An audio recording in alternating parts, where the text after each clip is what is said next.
காவிரி நீர் மேலாண்மை குழு ஒரு அறிக்கை சமர்ப்பிச்சு இத்தனை அளவு டிஎம்சி திறந்து விட்டோம்னு சொல்லியும் அதை தமிழக அரசு சுப்ரீம் கோர்ட்டில் வாதாடி அவங்க உத்தரவிட்டோம். இன்னைக்கு எந்த ஒரு தீர்ப்புக்குமே செவி சாய்க்காம அவங்க முடியவே முடியாது, திறக்க முடியாது, ஒரு சொட்டு தண்ணி கூட தமிழ்நாட்டுக்கு கொடுக்க முடியாதுன்னு அவ்வளோ தைரியமாக ஒற்றுமையாக நின்று குரல் கொடுக்குறாங்க. இதுக்கு முன்னாடி இருந்த அரசியல்வாதிகளும் சரி, ஏதோ ஒரு அரசியல் சூழ்ச்சிக்காக மட்டும் அவங்க அவ்வளோ ஈஸியாக யாருக்கோ இதில் ஒரு லாபம் இல்லாமல் இது நடக்கலை.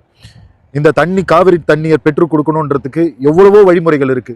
இதற்கு முன்னாடி இருக்க வீடியோலயும் நான் சொல்லியிருக்கேன், நேரில் போய் நின்று பேசினாதான் இது வரைக்கும் சரித்திரமே கிடையாது. ஒன்றும் கேஸு சுப்ரீம் கோர்ட் ஆர்டர் பிரகாரம் அவங்க ரிலீஸ் பண்ணுவாங்க, கொஞ்சம் ரிலீஸ் பண்ணுவாங்க, அப்புறம் ரிலீஸ் பண்ணாமல் இருப்பாங்க. இது தொடர்கதையாகவே தொடர்ந்துட்டு இருக்கு.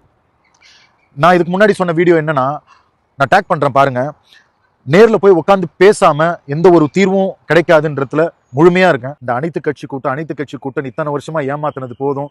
சுயமா முடிவெடுத்து அதுக்கான பிரதிபலனை மக்களுக்கு கொடுங்க. இன்னைக்கும் இயற்கையோட வாழ்வோன்றது தான் எங்களோட விருப்பம், மக்களோட விருப்பம், இந்த நாட்டோட விருப்பமும்.